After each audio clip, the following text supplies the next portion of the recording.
to order.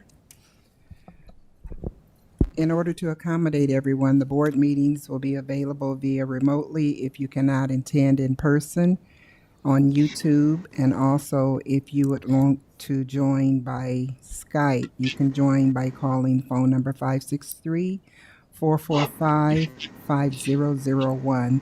The conference ID number is 9732349. We do have Director Potts online, and President Gosa is online as well. Director Klein-Jerome, could you please read the board priorities? The Davenport School Board establishes the following priorities to ensure the academic success of all students. Provide leadership and direction to improve the overall learning environment in our classrooms, schools, and district, including the health, safety, security, and happiness of students and staff. Direct and support actions, programs, and activities which reduce the impact of poverty on our students, their families, and our community. Thank you. Director Potts, are you available to read mission and vision statement? I am. I need to get your picture off the side here. Thank you, whatever works. Okay, let's see. Mission statement. Enhance each student's abilities by providing a quality education enriched by our diverse community. Vision statement. Education that challenges conventional thinking, prepares all students to compete in a, that word's covered up by you, society, and inspires our students, parents, staff, and community to answer the question, what if? Thank you very much.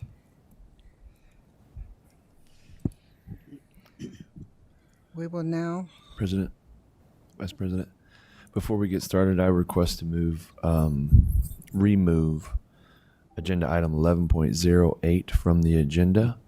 That is titled approval of level 1 and level 2 investigators. There's still some administrative work that needs to be done to that before we take action on it. Okay.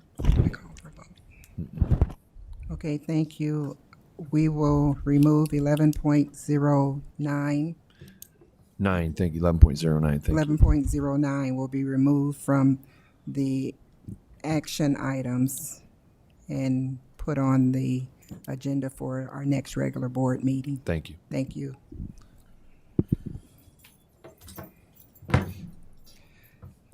We will now conduct a public hearing on the instructional support levy with the expiration of the instructional support program of June 30th, 2022. A hearing is required to approve the continued participation in said program. The instructional support program funds ongoing program of the district. The board will approve funding levels each year during the annual budget adoption process. This is an extension to the current program and does not add taxes to the current level of funding. Administrator recommends the board approve the resolution as attached to continue participation in the instructional support program. This program will commence on July 1st, 2022 and end June 30th, 2027. Anyone wishing to speak on this item may do so in person or by calling 563-445-5001 and entering the conference ID 9732349.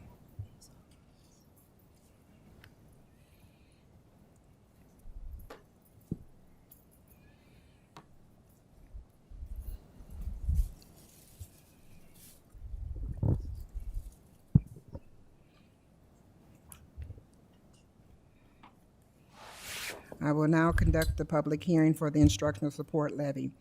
A notice of public hearing and a copy of the resolution was published in the Quad City Times on July 20th, 2021. Anyone wishing to speak on this item, please step forward to the microphone or call 563-445-5001 and enter the conference ID 9732349. Please state your name and address for the records.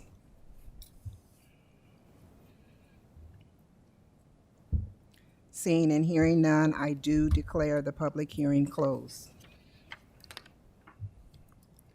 And moving on to presentation, Superintendent Sneckloff. Thank you very much. Tonight we have Davenport Central and Sudlow with us today to give us a presentation on the Avid programming that we have inside of our district. So I would like to call those buildings up at this time.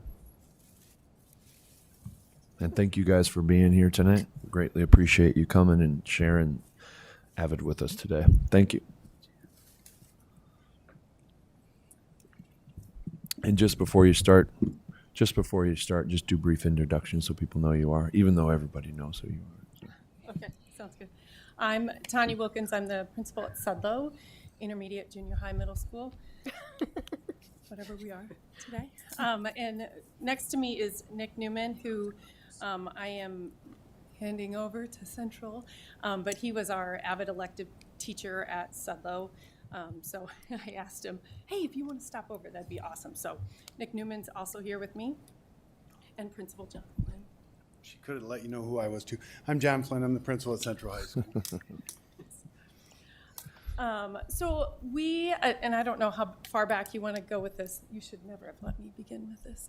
But Director Poshton came over last year and saw Avid kind of in its in motion, and it's been at Davenport for, I want to say, 9 years at this point. Avid stands for Advancement via Individual Determination. And it is currently being practiced at Sudlow and at Central. So we'll go through and share just an overview, nothing too specific, and then if you need anything afterwards, you can ask us some questions. So it uses trained tutors and throughout the week, but it's an elective course that we offer at Sudlow. I don't know how to change things. Is this what I use? It will, or I'll do it for you. Tanya. You'll do it? Okay, thanks. Want me to change it? Yes, please. So Avid, generally, I can kind of go through this, but I'll just share with you what we look at and what we qualify for students. We have students that are in 7th grade and in 8th grade, and then on over to Central. And basically, the premise is it helps with organizational skills, note-taking skills, but it takes those students that are average students and it pushes them into those honors courses. In general, we look for students that may not be on the track per se to graduate from high school or go on to college necessarily. We generally look for kids that maybe have something in their home or something that may keep them to being successful in those types of environments post high school. So we go through and then we interview the students and see if they're actually interested in it. But overall, the design is to push them into being successful throughout high school and then beyond what they would be looking at. It does increase all of those opportunities for them through the skills and strategies that we provide. The Avid student, just like I said, is in the middle. They generally have good attendance, generally good behavior, and then they have a desire to attend college. The idea is to push them into those courses and to help them be successful. So we kind of look for those C average kiddos, but then they do create this enormous binder that they carry throughout that helps keep them organized. They call it the Avid Binder. We've actually seen them at the end of their senior year, and they're pretty beat up, and it looks amazing. So that's what an Avid student is generally expected to look like. Next, thank you. A sample 7th grade schedule, just so you can kind of wrap your head around this.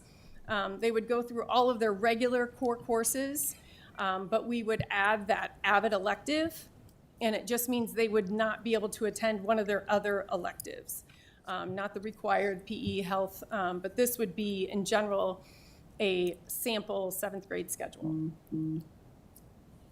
That's me. Oh, and then 8th grade, yeah. So an Avid elective class, which is what Nick taught for the last few years, is that it's a full year elective course, but the focus is on writing, inquiry, organization, collaboration, and reading, and we call that WICR.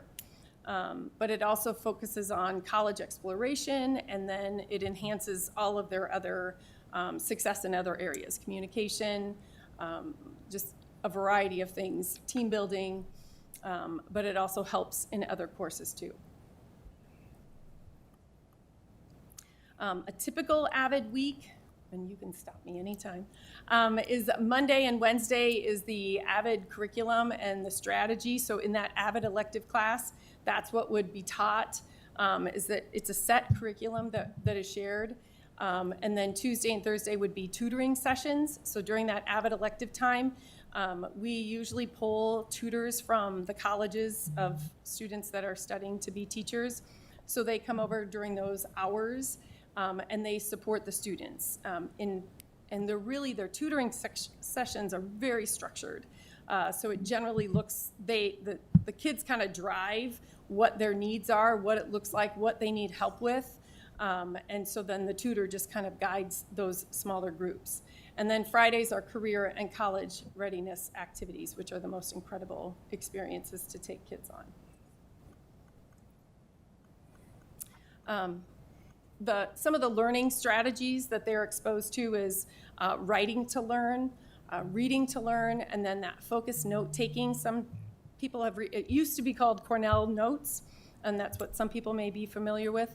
Now it's called focused note-taking, and it's explicitly taught how to take notes, which I think is a major benefit for all students, especially if they're going beyond high school. And then it's used in all of the classes. And then WICR, it's spelled out for you, and that's what hits everything. The writing, the reading, and it just really enhances everything else that comes along with it.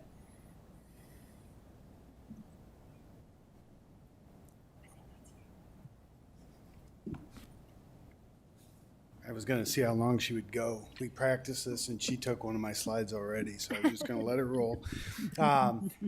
Part of the process, as Tanya spoke about, is the tutoring process. And one of my favorite parts about this is that within the Avid curriculum, the instructors are teaching the students to advocate for themselves. The tutors are available. And I will say, and we haven't really mentioned this, I felt like we were rolling at Davenport Central 2 years ago, and then the pandemic hit, and last year really was an anomaly in terms of being able to provide everything that we typically had provided in the past.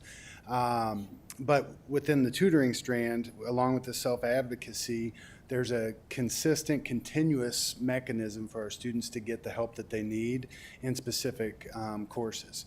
And Tanya spoke about the schedule for the intermediate school. At the high school, we have honors level courses in English paired with our 9th and 10th grade Avid curriculums, and that spans over the course of a year.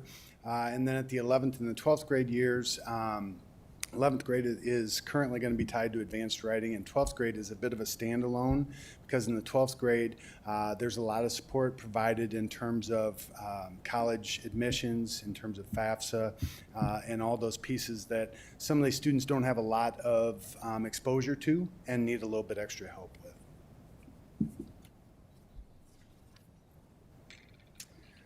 Tanya spoke about the binder a little bit, and the binder correlates directly with the O in WICR, which is the organizational piece. As many of you know, the transition into high school is difficult for almost every student, but one of the key pieces that's missing is the ability to stay organized and to keep things in order so that they get turned in and work gets completed. Again, the nice part about this is that the teacher is following up with the students on a weekly basis and is making sure that the things that are in the binder are accurate and that students are staying on top of those things.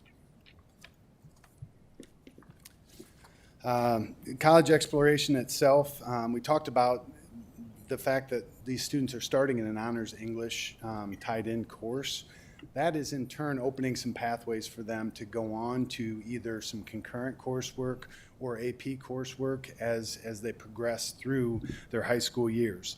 Along with that, there are college visits that are planned throughout the year. There are different exposure events that we have planned for the students. And one of my favorite parts about this is when things happen for a student, let's say they apply and they get accepted, there are celebrations within the classroom as well. So it's really a holistic type of a program for our students. And then lastly, we talked about preparing our students for upper level rigorous coursework. This program definitely does that. The students are more likely to complete a college readiness curriculum. This is an Avid stat. Avid students are more likely to be accepted into a four-year college. I want to speak to that just briefly in that our instructor does a magnificent job of, as I talked about the senior year, getting kids ready for what lies ahead of them. She also follows up with them when they are at college the next year.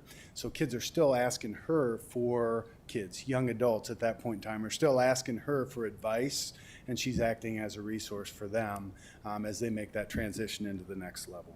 I also want to state that there are a lot of different things that we are doing as a district that are embedded in the Avid work.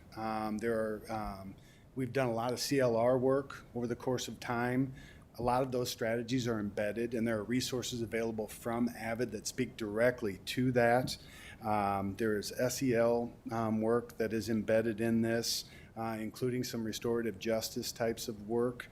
It's just a really holistic program that really has a lot that can benefit all of our students. And I will say, I think at the intermediate school, we are a lot closer to being building wide than we are at the high school at this point, but that is what we are building towards at this time. Brenda, if you could skip to the next one, please.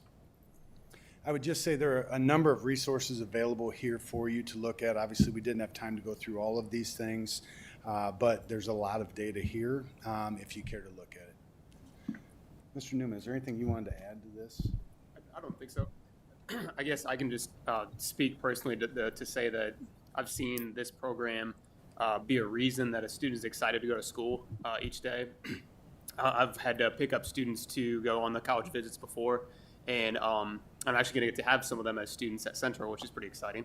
But just the community that's built within the classroom and some of the opportunities that are brought up for those students are just truly incredible. It's been the greatest honor of my career to be able to teach this for the last 4 years.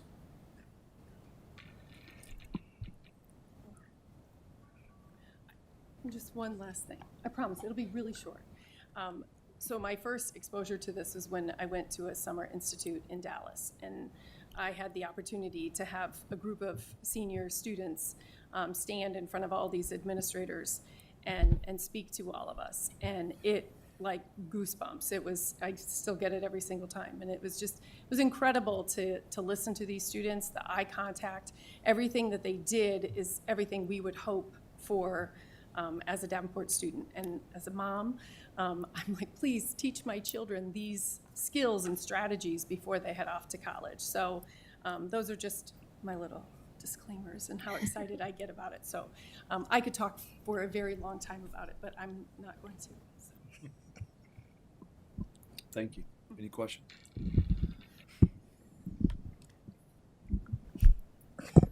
Director Klein-Jerome. Not including last year, but typically how many kids start the program in 7th grade and how many are completing it in their senior year? I can give you the tail end of that question. For this coming school year, our current enrollment, and we're still doing some tinkering, we have 23 9th graders enrolled, 27 10th graders, 23 11th graders, and 22 seniors. Avid's very structured to be an Avid classroom elective should look like your school as a whole. So the classroom sizes should be about that big and everything else too, just as a follow-up on that. And there's only one Avid elective course that we're currently offering. So we usually begin with about 30 to start off with. Director Beck. I have two questions and one comment. First of all, as a community college professor, I wish all of my students had to do this because I get a good chunk of students who just aren't ready. and I can only do so much to teach them how to take notes and how to figure out what's important. And a lot of students are afraid to speak to the professor. I feel like I'm not that intimidating, but they don't want to come to my office hours. It's not just me, though. And so I love that this focuses on those types of things, because so many students, if they just made themselves present, or had a slightly better ability to pick out, the important information, I think, and be a little bit more organized, they would be so much more successful. So that leads into my first question. Aside from four-year colleges, do you guys talk about like EICC, Blackhawk, and the other opportunities as well that we have? So EICC helps me set up my guest speakers throughout the year. I had about 14 even last year. Most of them were in person, and those are people from trades. Those are people from all kinds of professions, Perfect. all different walks of life, just to expose those students to all those options. We explicitly, even in middle school, we explicitly talk about finance and budgeting for college as well, and talk about what it would mean to move away from the Quad Cities or what a smart option would be. And we do all kinds of projects through that type of conversation. Okay, good. And then my other question is a little bit different. So a lot of, even in face-to-face classes now, a lot of what we're doing is moving online, partly because of the pandemic, partly just because of the times. And so students are doing more work that they're turning in that's not on paper, right? How are you incorporating, like, is that, I'm guessing this is a national program, so I'm assuming the curriculum comes from above, but I'm wondering, are you guys teaching any of those digital organizational skills that may not necessarily fit neatly into a binder? Yeah, so we explicitly teach Google Drive organization and all that, and there's structures for that on the Avid website as well. It's really, there's a ton of resources on that website for all kinds of things. But yeah, we talk about that as well, about digital organization. Okay, cool. Thank you. Director Poston. You mentioned in the beginning of your presentation that, Mr. Newman, you were moving on to Central. So what's going to happen at Sudlow as far as the Avid teacher? So we've always had a great Avid site team that we led at Sudlow. And so Mackenzie Garnica is actually going to be taking over my position. She's been on the site team for the last couple of years. She's a young, very enthusiastic teacher that focuses on relationships, and generally that's the type of teacher you're going to want for a program like this. So it's in good hands at Sudlow. I have no concerns about Mrs. Garnica, that's for sure. Director Potts, did you have anything to add? Yeah, Nick, you're jumping ship? You know, I'm a coach at Central, Bruce, so. Oh, I see. Central just picks our pocket. Anyway, the thing that about the Avid program that it always impressed me when we started it is that the skills that it imparts to these students are skills that are life skills. That whether they go to college or not, they have amassed skills that will make them successful in what they choose to do. And I think that's one of the hallmarks of the entire program. And just as an aside, I believe the president of the student body at Central High School that spoke at the graduation was an Avid student. Is that not correct? Yes, it is. He happened to be a Sudlow kid too, but thank you. All three of you are looking pretty sharp up there. President Gosa, did you have anything to add? Nothing that hasn't already been said. Thanks for the presentation. It's a great program, and appreciate you guys and gals coming to present to us. Thanks for the opportunity. I'm going to say one more thing here. I have a public Instagram that's just at Sudlow Avid. That if you want to see the joy on kids' faces that from this program, check it out. Okay, thank you all very much for your presentation. Could I just ask why it's only at Sudlow and Central versus other schools? Yes. Well, it began with Marianne Corbin when she was at JB. And then it built with the other schools at the time. But my understanding, it's a little I don't want to say expensive, but it became we lost the grant. We went through the grant that we had for it, and that was a John Deere grant at the time. And so when that was finished, SMART and Sudlow had to decide what their next steps were. We stayed committed to the Avid school-wide because we were in it, and the teachers were all in it. And so we stayed on, and Central stayed on. SMART does something similar, but they are with the organization, and they use some of it as an elective course, but not the way that it's done with Avid. So, and they can't call it Avid. I wish it was district-wide. Any other questions? That took care of it. Okay, thank you all so much for your presentation. Now moving on to board reports. Director Beck? I'm just going to take a moment to remind everyone in our community that we're all in this together. And if you are able to get vaccinated, please get vaccinated. Not all of our kids can get vaccinated yet. And so it's important that we all try and help get through this. If you don't want to be asked to wear a mask anymore, the best thing to do is to make sure that we can get rid of this disease. Barring that, I'm going to ask that people wear masks indoors based on CDC guidelines when they can't distance and when there's a lot of people in the room, which is unfortunately going to be the situation in our schools. So if you can, if you feel comfortable, I'm going to ask you, please mask up. Thank you. Directors Potts or Gosa? Madam Vice President. Yes. First, well, I only had one. I wanted to thank Anthony Watt for his nicely written article in the Quad City Times covering our Pbis program and really getting the word out there on that. We greatly appreciate our partnership with stellar reporters like Anthony. So again, I just wanted to thank him for writing that up on that Pbis so we could get the word out for that. Thank you. Thank you. Director Potts, you had nothing to add? No, ma'am. Okay, I have a couple things here. First of all, I would like to let everyone know that candidate packets are available from the school board secretary or online. Nomination papers must be filed with the board secretary between August 23rd and September 16th of 2021. The election will be held on November 2nd, 2021, in conjunction with our city elections. And also, the school board would like to express our deepest condolence to the Strom family in the passing of Dean Strom, who was with the district for 25 years prior to his retirement. Moving on to open forum. Open forum is a time for members of the community to give input on the board meeting regarding school district issues or concerns.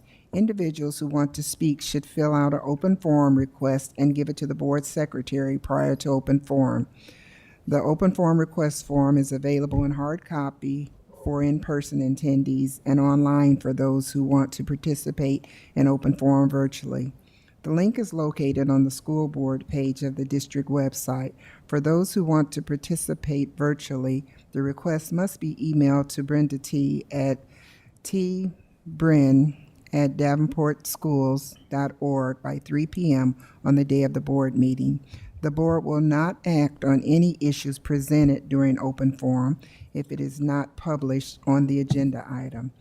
The Iowa Open Meetings Law prohibits action on any issues that is not on the agenda. The president will set the amount of time allowed for individuals to speak during open forum. The board asks that no charges or complaints be made against individual employees of the district or community during open forum remarks that reflect negatively on the character or motives of any person will be called out of order. Anyone not in attendance but wishing to speak in open forum, call 563-445-5001 and enter the conference ID 9732349.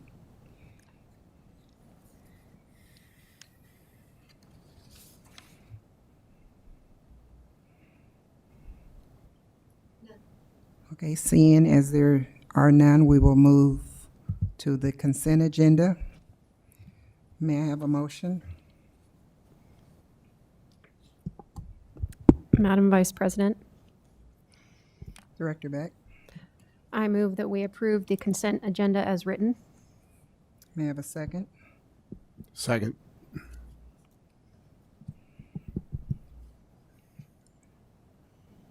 Okay, call for the vote. Director Beck, Yes. Director Poston, Yes.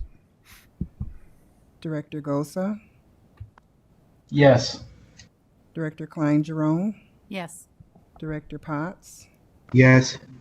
Director Snyder is absent, and my vote is yes. The consent agenda passes approved. May I have a motion for the approval of bills?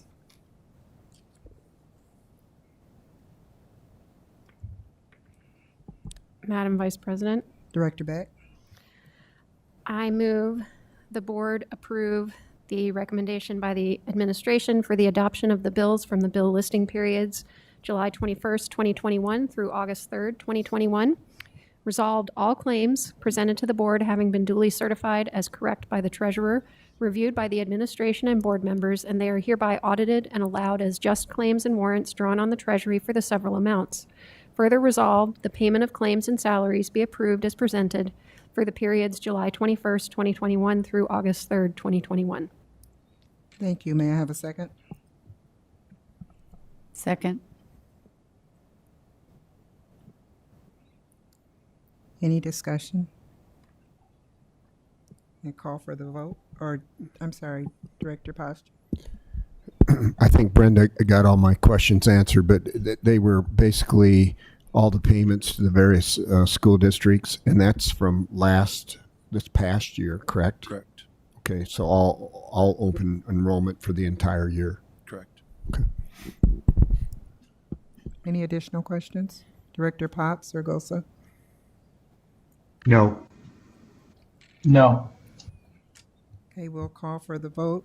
Director Beck, Yes. Director Klein-Jerome, Yes. Director Gosa, Yes. Director Poston, Yes. Director Potts, Yes. and my vote is yes. Motion passes. Superintendent report.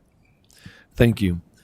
Last week, the Davenport Schools leadership team, along with our school leaders and many assistant principals, went to the school administrators for Iowa statewide conference with the overarching theme of reconnect, renew, rethink.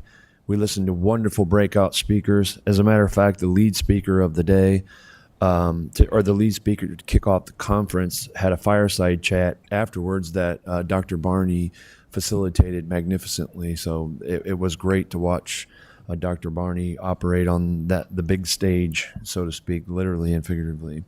The conference was rejuvenating for our administrators to have brand new learning. That is exactly, SAI did a fantastic job connecting it to right where we are. It was exactly what we needed. We also took the opportunity to get all of our leaders around where we're headed this year. And so the rest of the team led our administrators through exactly the direction that we're heading. And it was a very polarizing moment, I would say. It was the first time we had an opportunity to be together, to collaborate with one another, and to exactly see our leadership structure and the plan that we've been discussing all summer long start to come into play. And it was very, I will use the word polarizing. It was outstanding.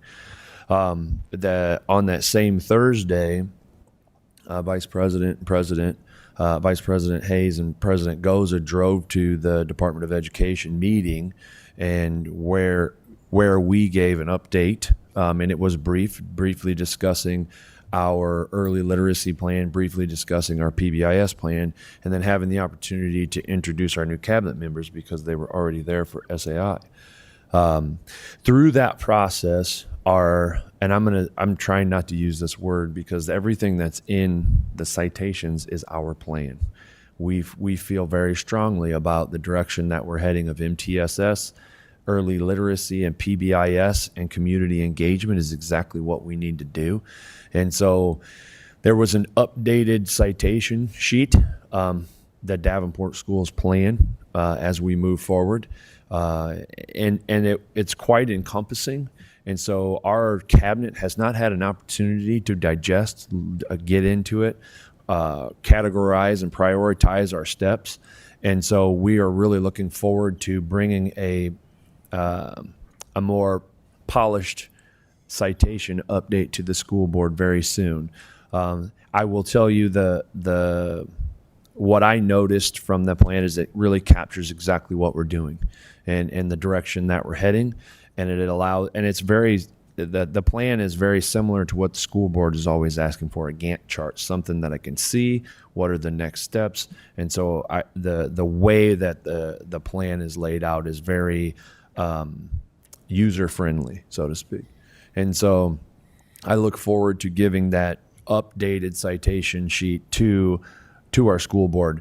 Last Thursday to now was just too quick of a turnaround, and I didn't want to rush it for our school board and our public because it really is a comprehensive document. But as usual, you will see a very drilled down, deep portion of our plan, PBIS, later this evening. And so that concludes my superintendent's report. Thank you. Thank you for that update.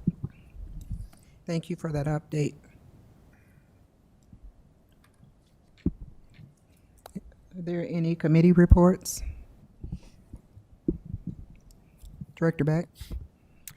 Yes, the policy committee was unable to meet this past week due to too many absences, but I was able to sit down with Brenda, and I just wanted to bring to the board's attention 3 policies that have been updated within the last couple weeks and are mandatory policies.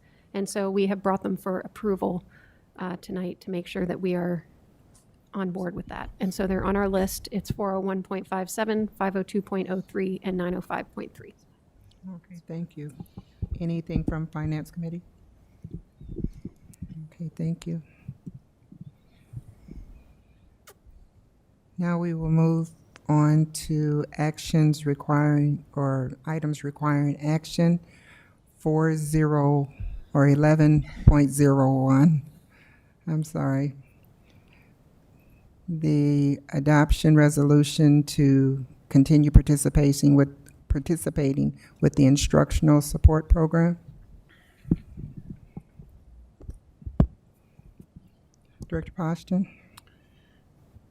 Move the board approve the resolution as attached to continue participation in the instructional support program.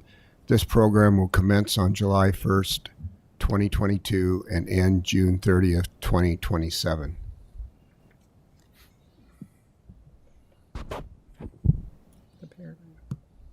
With the expiration of the instructional support program on June 30th, 2022, a hearing is required to approve the continued participation in said program. The instructional support program funds ongoing programs of the district. The board will approve funding levels each year during its annual budget adoption process. This is an extension of the current program and does not add taxes to the current level of funding. I get a Second. Any discussion? Call for the vote. Director Poston? Yes. Director Klein-Jerome? Yes. Director Beck? Yes. Director Gosa? Yes. Director Potts? Yes. And my vote is yes. Motion pass. 11.02. May I have a motion for the ESSER requirements?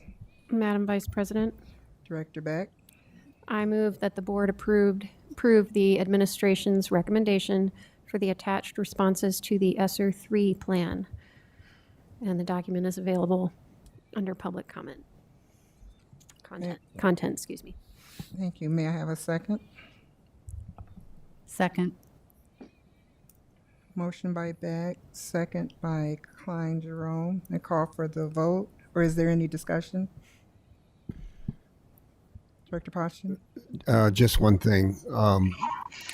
I'm hoping we're not going to spend a lot of time on money under item number 5, training and professional development on sanitizing and minimizing the spread of infectious disease. I think we've covered that pretty thoroughly.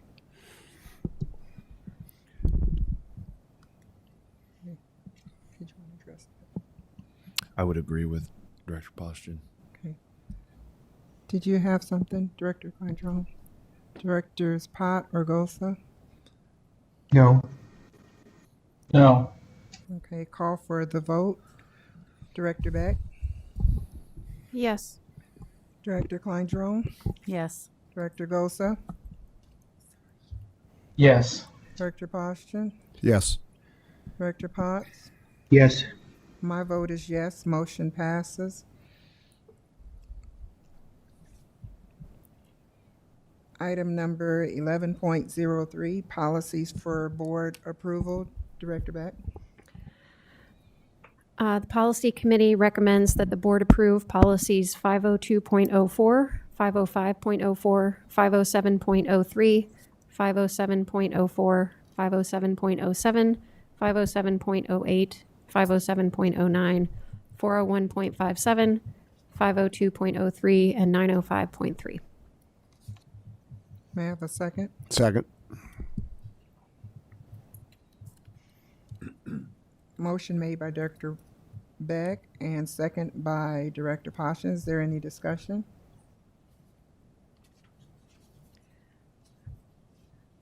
I'm just going to remind everyone that this is we've already discussed all of these policies twice, with the exception of 401.57, 502.03, and 905.3, which, as I said, are mandatory policies and were just updated by the IASB within the last few weeks. Thank you for that explanation. Was there any question on the last three by anyone? We'll call for the vote. Director Beck? Yes. Director Poston? Yes. Director Gosa? Yes. Director Potts? Yes. And my vote is yes. Motion carries. The next one is 11.04. Madam Vice President. Director Klein-Jerome. You didn't call I'm me. sorry. That's okay. Yes. Go ahead. With the addition of Director Klein-Jerome, the motion carries. I apologize. 11.04, early literacy plan purchase and curriculum materials from 95% group. May I have a motion? Madam Vice President, Director Beck? I move that the board approve the purchase of curricular materials from the 95% group as presented. May I have a second? Second. Moved by Director Beck, second by Director Klein-Jerome. Is there any discussion? Director Poston? Just trying to do a little more research on this and just trying to wrap my head around some of this. In the past, correct me if I'm wrong, but in the past, the 95% that's been used has been used for a screening tool. Is that correct?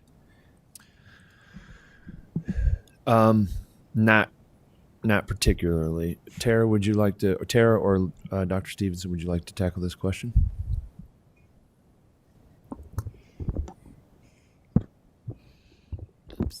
Tara's here, and then your guest is here too, Tara, correct? So we anticipated some questions, so we asked a practicing teacher to come and potentially answer any of the questions you have. And again, Tara Parrish is really our literacy specialist for the district, who really has a deep knowledge of screeners and intervention tools that we utilize in the district. So, thank you. To answer your question, 95% has a variety of tools. One of them is screening. Is diagnostic assessments, which we do use to help determine where a student's deficit is so that we can target interventions, but they have additional products as well for classroom instruction. So the 95% that's currently being used, has that been for just remediation only? It's largely been used for remediation, but we've also used it in whole group as well to help fill some deficits that students have. Okay. My concern is with the program or with any program is what it's going to do for the child that is above average, is at reading level. Again, my concern is this child becoming bored in the classroom. So I'm trying to wrap my head around how can one program take care of the child that really needs the help, and then how does it help the child that's already at or above grade level? Sure. So we have more than just 95% that we use to instruct students, because it is difficult to find just that one program that's going to reach such a range of students that we have in front of us. This particular one is geared towards foundational skills, which helps children understand how to break down our language into meaningful chunks so they can both read it and understand what they're reading. So even our students who can read proficiently, this helps them to understand where these words are coming from, so when they encounter a word in a new text, they can make meaning from that word as they break it apart and chunk it. So even for our students who are at or above grade level, it would still be a benefit for them to be able to understand where our language comes from, how words are formed, and make meaning from those individual pieces of a word in order to gain the larger meaning from texts that they encounter down the line in chemistry and biology and physics, things like that. So a teacher is focusing on the students at the lower end.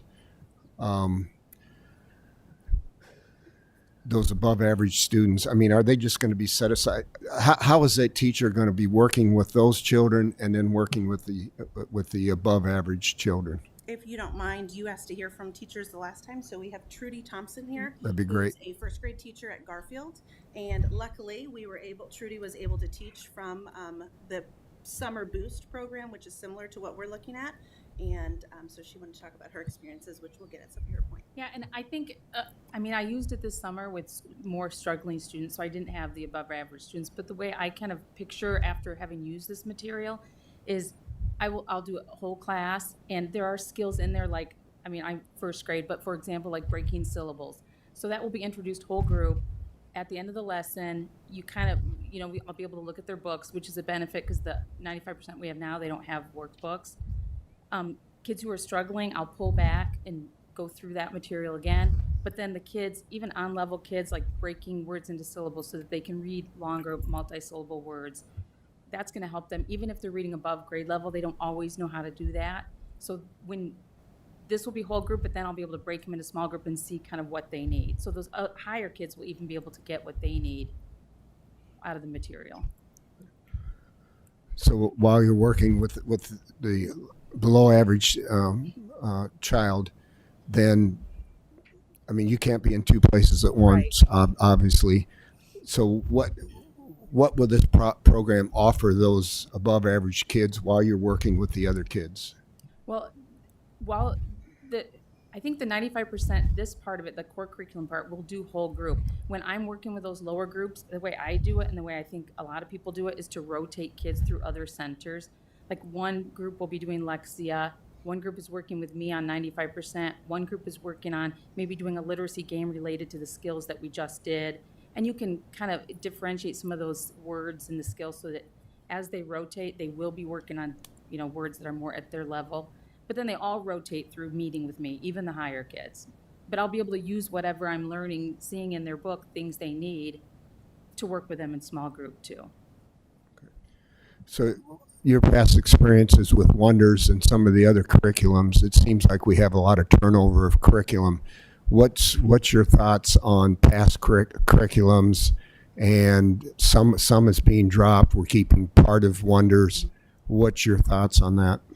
Well, I think this curriculum is a lot more systematic, really building on the next thing a lot more explicitly, much more than Wonders was. So that's a huge part. But also the way that the lessons work, they are letter sounds. I mean, it's lots of skills. It's letter sounds, it's syllables, it's writing, dictated sentences, it's reading short passages. Whereas with Wonders, like maybe we had a passage from Wonders, and then we would have the phonemic awareness from 95%, and then, there wasn't a lot in phonics, so we were grabbing other materials. And this will, I think, enable me, but also I think it'll be new teachers will find it really helpful because they won't have to grab from all these pies. It's one, everything's there together. Thank you. Director Beck? I think, so I had a lot of questions as well, and I'm glad there's a classroom teacher here who, this is, in my understanding, and I was able to look at some of the materials and some of the 95% small group that you currently use, and it's very scripted. And so it's not, you're not learning an entirely new curriculum in order to Right. deliver Right. these skills. And these are skills you're already teaching, right? And so Yes. I think that's what we have to remember is that you're not doing anything different in the classroom. You still Right. have whole group time. You've always had whole group Yes. time. And then you break into smaller groups Yes. that target the reading level of that group. Right. Right? Exactly. Yes. Okay. So in that sense, we're not doing anything different. It's Right. just a different product that can cover more of those small groups. It's more of a one-stop shop, I guess I look at it as. I don't have to try to find materials from all different areas. And I mean, I've been teaching a while, so I could fill in, but I think new teachers especially, this would be, yeah, you can supplement it and you can bring in, different pieces, but you don't have to. So somebody who's brand new can pick it up and make sure everything is being hit like it needs to be. Yeah. Okay. And so you found it fairly easy to use this summer, Very even though easy. it was something that you hadn't used before. Right. Very easy. Yes. Okay. Okay. And I think one of my other questions was just about being able to pilot it, but and we talked about that as a group last week in our committee of the whole meeting. But I appreciate the fact that you were able to use this and can speak to its ease of use. And Yes. I'll say that the people I've spoken to weren't too concerned about, they weren't being thrown something brand new right away, or that they had to learn. Yeah, and we had a little training ahead of time, Yeah. and when you're starting something new, not really sure how it's going to work, but after the first day or two, like you get the format, you understand how the lessons are laid out, very easy to use, yes. Okay. That's good to hear because we want to make sure that everybody's using it the way it's supposed to be used as well. Fidelity is important. So thank you for sharing your experience with us. Yes, you're welcome. Director Kleinstrom? And here, putting you on the spot in front of everybody. Your colleagues that also taught summer school, were they embracing this program as much as you are? Yeah, in fact, there were two of us that did the summer program, and when Tara and some of the other district people came in, during the break in between, we were saying, you have to get this. Like, we'll pilot it, we'll do whatever, like, we really, really want this. It hits the skills, but also, like, the workbook, the kids each have their own workbook, amazing, because the kids can chart, they watch their progress. Because it was the summer school, we would go out to the cars to walk the kids. So you're showing the parents, like, look what they did when they came in, and look what we're doing now. For the kids to see that, for the parents to see that part was really, really good. But yeah, we're in fact, if the other person who taught it with me, if she wasn't taking her son to college, she was going to come. She wanted to come also. So yeah, we were both big fans. Good to hear. Director Potts? Yeah. Don't we still have some teachers that are employing in their classroom the 95% block of instruction now, even though it's not required? Yes, they are. They're just utilizing a variety of materials where this one would cover all of those skills versus having to use multiple resources. Yeah, because I spoke with one of those teachers today, and very excited about this new version. I'm going to quote this person. She's using the 95% now in her classroom, and she says it's my most powerful time of the day. That's a pretty good endorsement. Yes.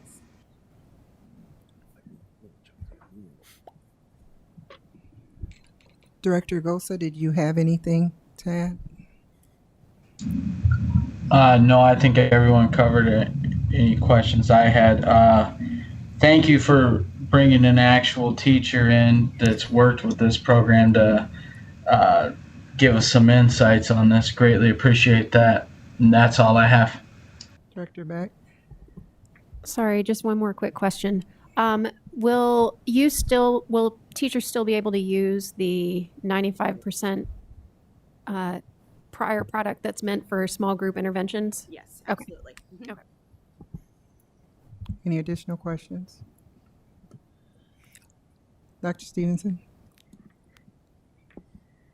I just wanted to say a personal thank you for coming in. I know teachers are not used to standing in front of adults like this, giving testimony, so to speak. So I just really, really appreciate it. And everything you said hit for me the importance of thinking about teaching as art and science. So we want to give this science evidence-based material to teachers so that they don't have to get crafty, so to speak, and get out there and be looking on the internet and asking their friends. And, the year one teacher is at a disadvantage in some ways compared to a veteran teacher. So I am really hopeful that we can implement this plan as we presented to you and that we can see these results. And then that will allow teachers, once they get into the routine, like you were saying, and have the training under their belts, that they can start to do the art in terms of how do they work with kids? How do they get kids excited? How do they get families connected? And then I think the whole picture will seem more clear to all of us.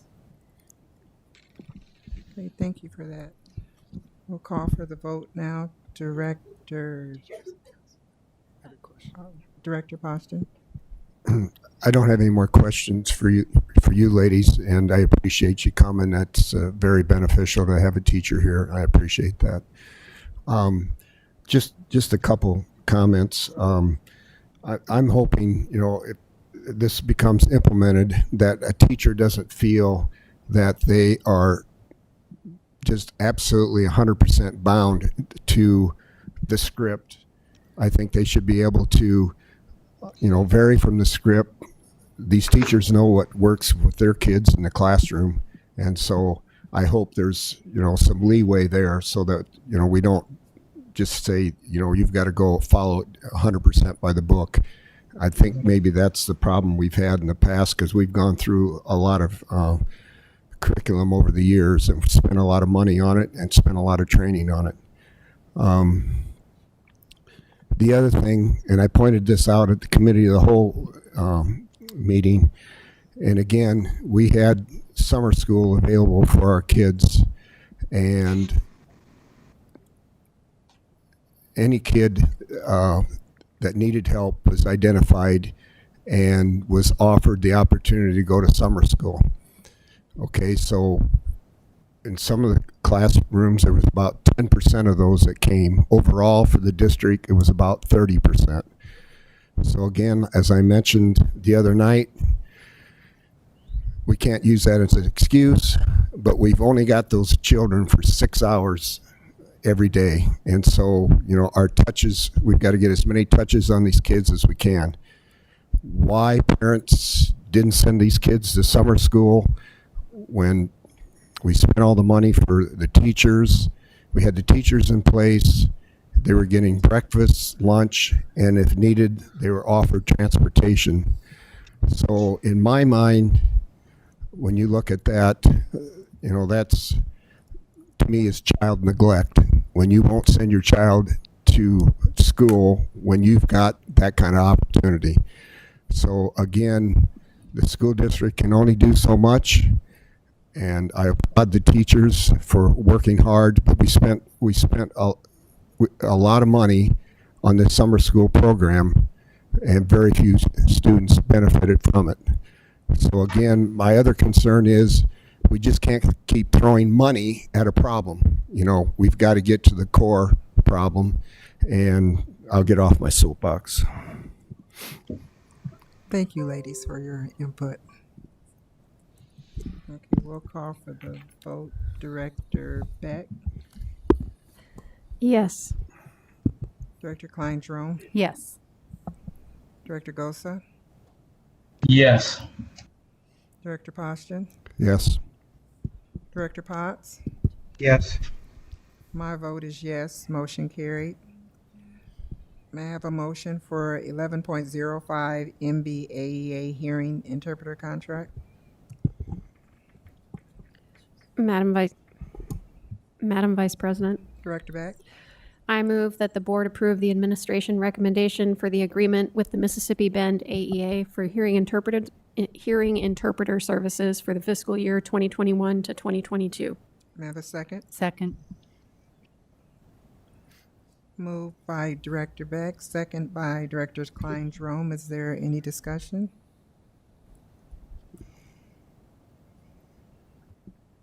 Director Potts or Director Gosa? No.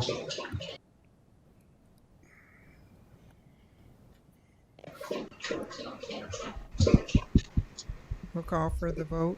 Director Beck? Yes. Director Gosa? I didn't make the second, so I think you got to call on Director Klein Jerome first, and then I can give you my. Oh, I'm sorry, Director Klein Jerome. Kind of getting a complex here. No. Yes. Director Gosa? Yes. Thank you. Director Poston? Yes. Director Potts? Yes. My vote is yes, and the motion carries.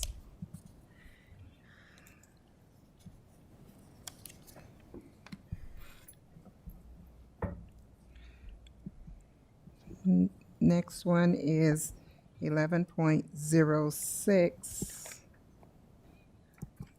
Nbaea Compensatory Education Agreement.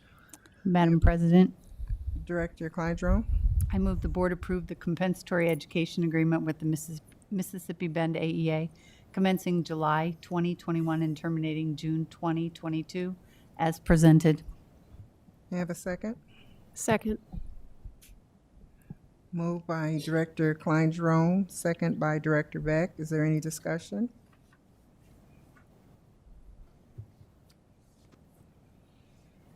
Madam Vice President? Director Potts? Yeah, I thought we were going to get some hard data on that, on how many students were still out there and how much, what's the timeline that's been extended and those sorts of things.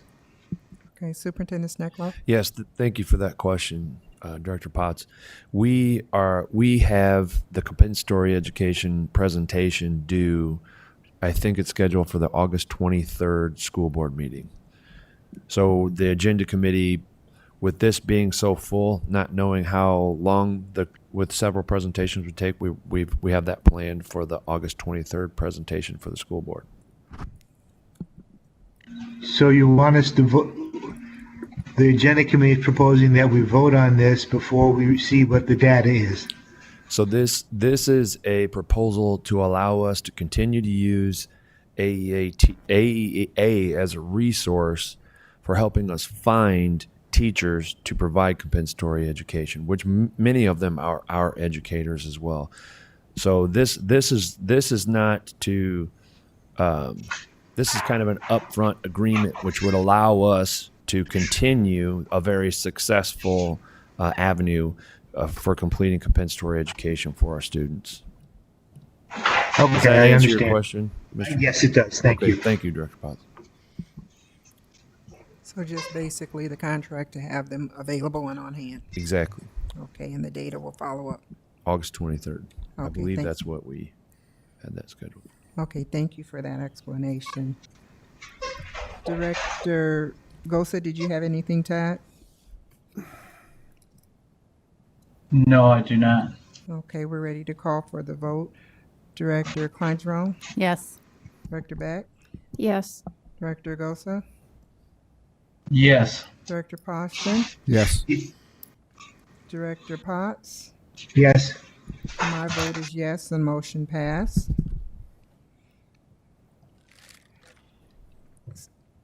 Item number 11.08, approval of. Oh, I'm sorry. Item number 11.07, the Follett Destiny proposal. May I have a motion? Madam Vice President, Director Beck? I move the board approve the administration's recommendation for the Follett Destiny proposal as presented, which is cloud storage and software. Thank you. May I have a second? Second. Any discussion? Oh, just reminding the public that we discussed this previously, and this is the library system that allows us to track books. Thank you, Director Beck. Director Potts or Gosa, anything to add? No. You call for the vote. Motion made by Director Beck, second by Director Klein-Jerome. Director Beck? Yes. Director Klein-Jerome? Yes. Director Gosa? Yes.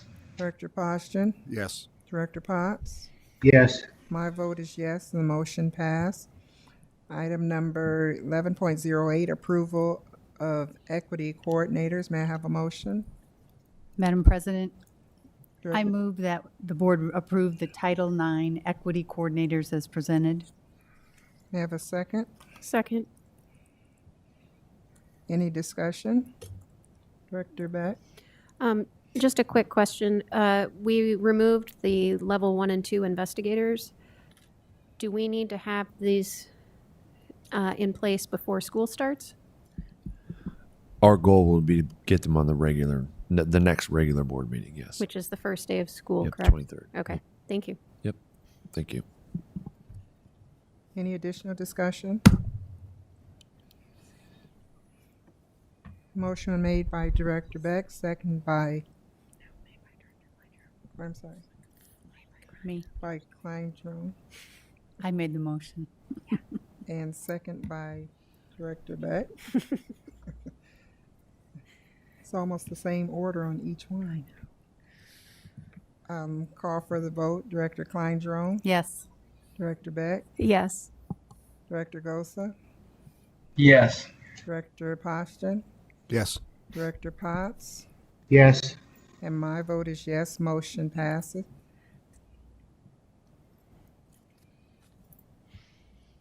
We removed item number 11.09 for the August 23rd meeting and moving to 11.10 for the approval of LEA Homeless Liaison. May I have a motion? Madam Vice President, Director Beck? I move that the board approve the administration's recommendation to approve the LEA, Local Education Agency Homeless Liaison as presented. Second. Thank you. It's been moved and second. May I have, are there any discussion? Director Potts or Director Gosa? No. No. I call for the vote. Director Beck? Yes. Director Poston? Yes. Director Gosa? Yes. Director Klein-Jerome? Yes. Director Potts? Yes. My vote is yes. Motion passes. We'll move to item number 12.01, insurance company. Yes, we would like to bring forth to you Lisa, and as Lisa and I are going to help co-facilitate this. Lisa, she is our SU insurance expert. But under the guidance of Gary Sinclair, we've been looking for unique ways to help relieve our general fund so we can put our funds closest to our students. And we believe we have an opportunity utilizing this service to help mobilize our general funds towards our students using a very unique insurance program. So Lisa, if you wouldn't mind giving us a brief overview of our SU insurance program. And I will tell you, we have gone round and round and round with this program, and I believe we think we have one that's going to fit for Davenport Community Schools. So Lisa, if you would help kind of give us a brief overview of what our SU insurance company, our SU insurance plan is, and then that way our board can facilitate a conversation on how to move forward. Thank you, Lisa. Sure. So actually, we're not new to SU. We've been using that, and that's actually short for specialty underwriters. We've actually been using them since December of 2015. At that time, we entered into an agreement with them specifically for copier maintenance. And that was to take those maintenance charges out of our general fund and move those to management fund. And the reason we can do that is because it is an insurance policy that we are actually purchasing. So like I said, we've been with them since 2015. We are proposing to use them again this year for not only our copiers, but we're also going to use them for our Chromebooks, which we just started working with them in January of this year. So we're going to use those for Chromebooks. And then we are also going to institute a blanket insurance policy. So our copiers, that basically the cost for that this year is $53,995. It's down significantly from where we were previous. In January of this year, we got new copiers through ABS, and we're under a contract with Mississippi Bend Area Agency on Mississippi Bend.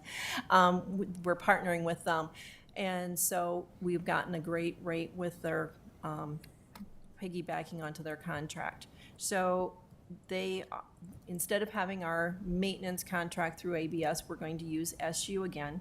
That covers all of the consumables, so that takes that out of our buildings budgets, and that they will cover all of that, just like we've always had. So the only thing that we actually pay for is for the paper and staples. We also are going to utilize them for the whole year for our Chromebook insurance policy. And we have just under 9,800 devices that we will be insuring. And those are Chromebooks that are out of warranty. So when we purchase a Chromebook, it has a year's worth of warranty on it. So these are the Chromebooks that will be out of warranty. So they're in year 2, 3, and 4. And then we rotate those out, we scrap them, and we order new ones. So every year we're ordering new Chromebooks. And then this year, new to us is a blanket insurance policy. And that is, it includes 73 different various categories of equipment. So basically there's anything that plugs in, Gary Sinclair would say, anything that plugs in, we can ask to get replaced, including like a clock in a classroom. So if you haven't had something replaced for many years, you can call and get that replaced. And because we're going to take all 3 of these products this year, we're actually going to get a 10% discount that the underwriter is going to offer it to us. And that's basically for us to test drive the product. We really, we have no idea how well that's going to go. Again, money that it will save us in the general fund. So for example, if we have a clock that's repaired, we call SU, ask them to, let's say we've got a clock, they're going to repair it for us, and it's no cost to us. It comes out of our insurance policy.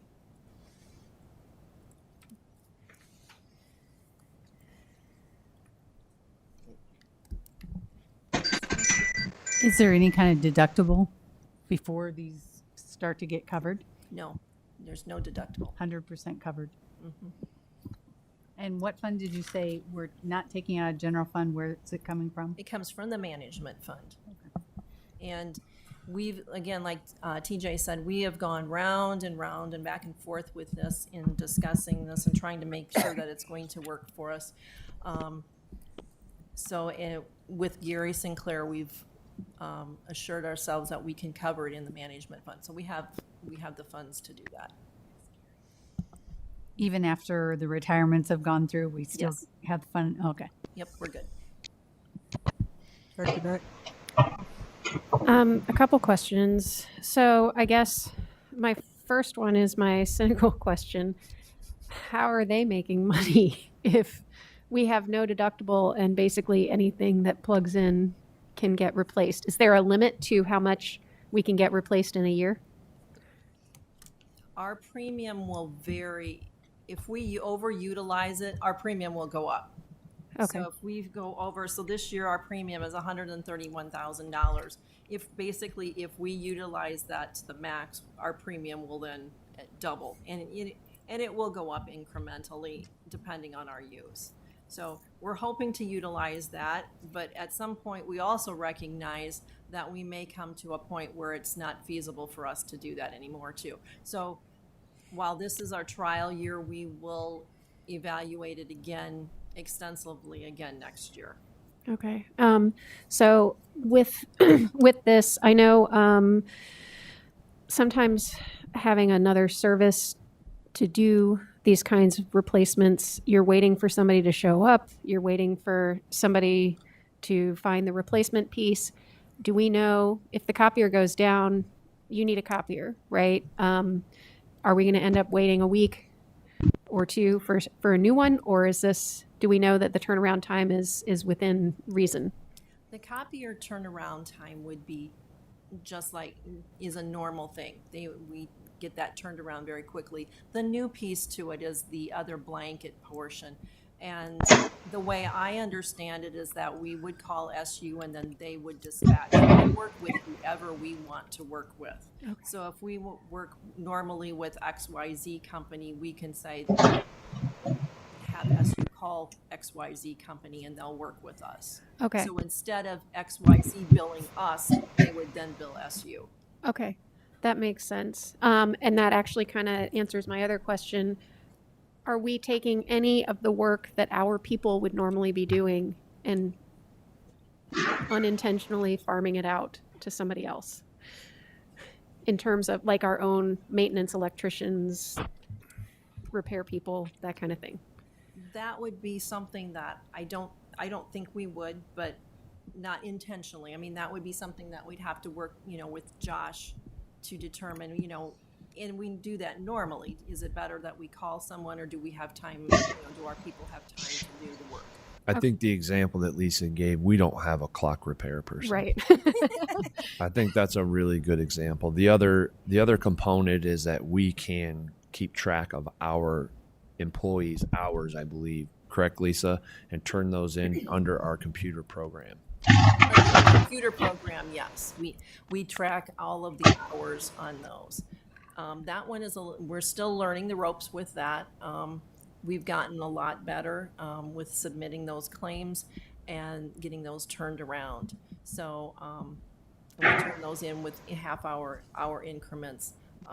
But with the blanket policy, that's more of just a regular insurance. Something's broke, you call and have it fixed. Okay. So basically, if we have somebody who can fix the computer, we're still going to be able to have our person fix that Absolutely. computer. Yep. Yes, Okay. definitely. Okay. Thank you. Director Poston? Really, the insurance company will have nothing to do with repairs. I mean, you're going to have it repaired by whoever. The insurance company's just insuring. They're not repairing. Exactly. Director Potts or Gosa? Do you have anything? I don't have anything. Is there additional information that may be needed from Lisa in order to vote for this when it comes on the agenda? Hey, thank you so much for that, Lisa. PBIs. Thank you.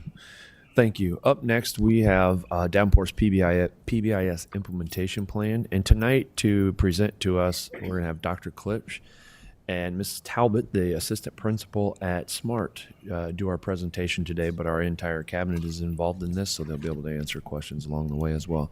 So, Nicole and Jake, thank you very much for coming and presenting to us today.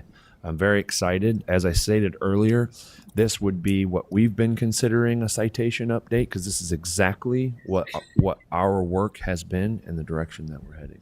It's our plan. So thank you. Thank you very much for being here. Absolutely. Thank you, Superintendent Schneckloff. Next slide, please, Brenda. Ms. Talbot and I are very excited to share with you tonight some of the work that our PBIS implementation team has been doing in regards to our priority for PBIS work. And we also know that PBIS is something that many people in our district, within our buildings, within our classrooms, have been doing for many years. So this is, we're excited to take that to that next level. We also know that our data shows that we have much work yet to be done. And we want to focus on ensuring that all students, that all staff, that all of our families feel safe, engaged, and connected in our schools. So we are excited to really dig into this work. We've asked Ms. Talbot to join us tonight for two reasons. One, because she is on our PBS district implementation team and has been a part of that work, and she's a great leader in supporting that. And two, because she's a building administrator and brings that building perspective of what that might look like. So if there's questions that come up from that building piece, she would be able to answer some of those as well. You'll also notice that tonight our presentation structure and format is going to look very similar to the structure and format of the early literacy presentation. And that's because we're really focusing in as we dig into some of these things with the continuous improvement process, which you're going to hear more about tonight. You heard about it last week. So how we do business in Davenport is becoming systematized so that we're speaking the same language and ensuring that we're doing things with intentionality. Next slide, please. So you saw this slide last week. It is the definition of our multi-tiered system of supports.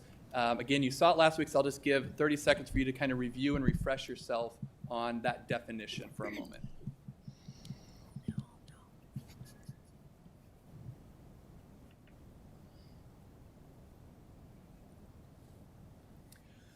So one takeaway that I want you all to leave here with today and to remember is that positive behavior intervention and supports, PBIS, is our multi-tiered system of supports for social, emotional, and behavioral health.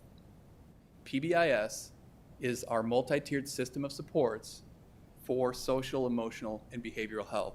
PBIS was developed and endorsed by the U.S. Department of Education's Office of Special Education, as well as the Office of Secondary and Elementary Education, and it's supported by 40 years of research.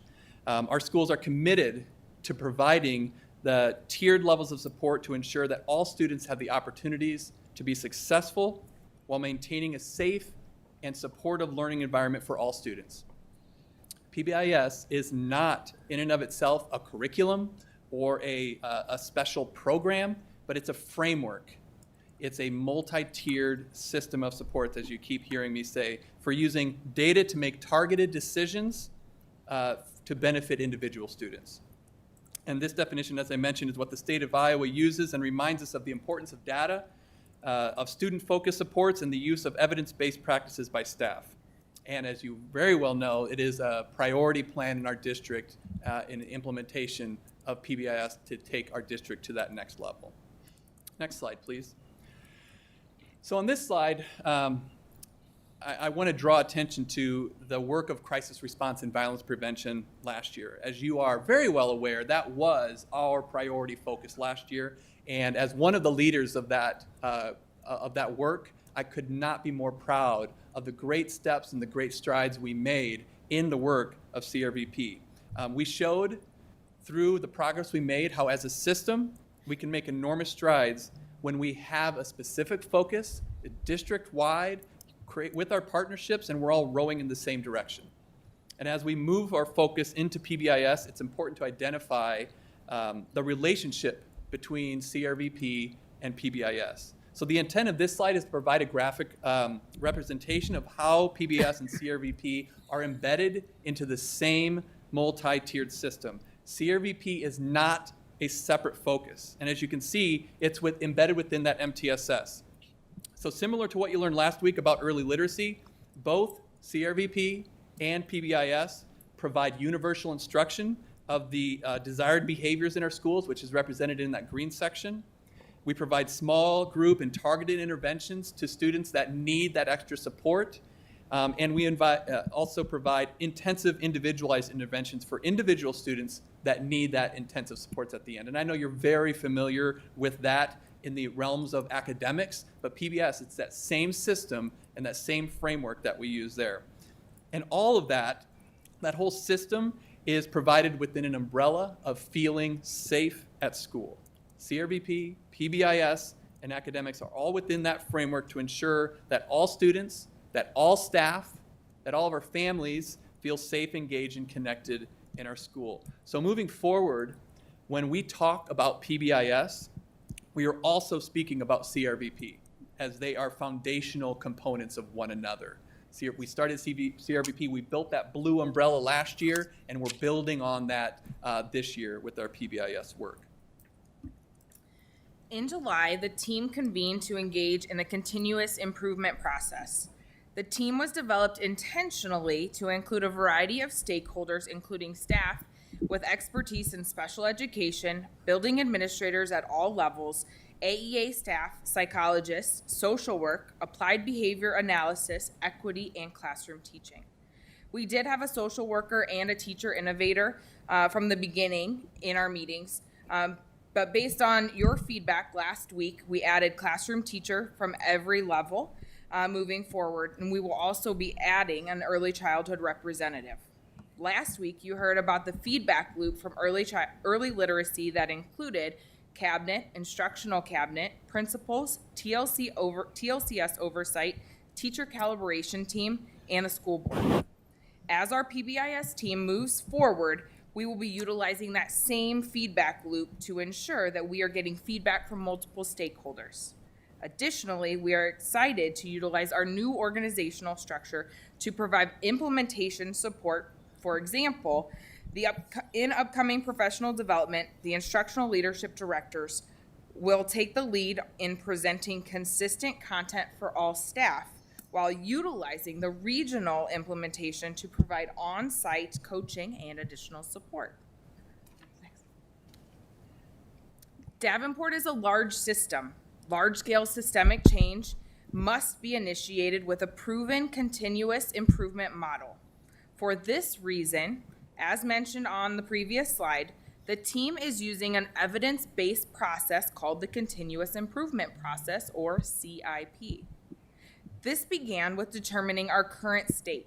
The implementation team analyzed a collection of data, including, but not limited to, the PBIS Tiered Fidelity Inventory, the PBIS Self-Assessment Survey, the Conditions for Learning Results, Behavior Incident Reports, in-school and out-of-school suspension data, attendance data, just to name a few.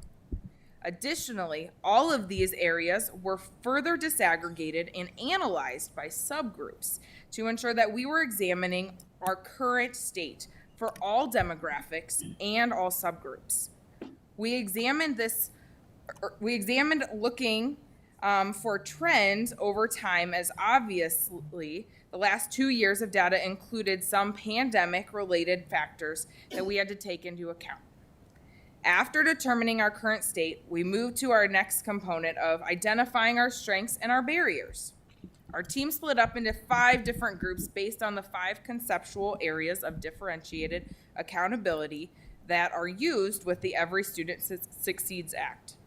These will be described on the next slide, but a general strength that we determined that our past experience in PBIS implementation provided a foundational understanding to our work, a common language. We also determined that there were pockets of excellence that we could learn from. We also had discussions about the barriers within the 5 conceptual areas that we looked at. This included confusion about data reporting expectations, a lack of universal instructional resources at all levels, and a consistent system of support and accountability for all buildings. After reviewing the strengths and barriers, we worked to create a plan and to gather feedback. Thank you, Ms. Talbot. Next slide, please. So on the previous slide, Ms. Talbot mentioned the first few steps of the continuous improvement process, that being determining the current state, which we also did with early literacy, and identifying strengths and barriers, the same thing. And she referenced those 5 conceptual areas, which are the bold-faced words here. And so on this slide, each of those 5 areas are indicated with some of the actions that the PBIS determined within those areas were important considerations for our work. And this is not a comprehensive list. There were a lot of actions, but we pulled out a few that we thought were most important. So you see under assessment and database decision making, we need to ensure that our building leadership teams, our BSATs, which are building the building student achievement teams, our PBIS teams, that all these different groups are utilizing that same database decision-making model, the continuous improvement process. The Universal Tier Tool is another tool provided by the state that allows us to effectively make decisions based on the data. We have our intervention systems to inform decisions about resources, curriculum, and instruction. So that's a training that we need to provide and support to our buildings so that no matter what student or what school a student is at, we know that the leadership teams there and those different groups are making those decisions in that evidence-based model. We want to ensure that there's efficiency and effectiveness in our data platform, and I'm going to talk about that a little bit more at the end about next steps for our group. Intervention systems is another one of those pieces in the differentiated accountability model. And so our team determined that an action we needed to do is a resource review. What interventions are available for tiers 2 and 3, that yellow and red of that initial triangle, to support our students systematically in the area of social, emotional, and behavioral health. So we have some schools that are doing this really well and maybe others aren't. So we need to either duplicate services, find what works, find what's available, and implement those evidence-based practices.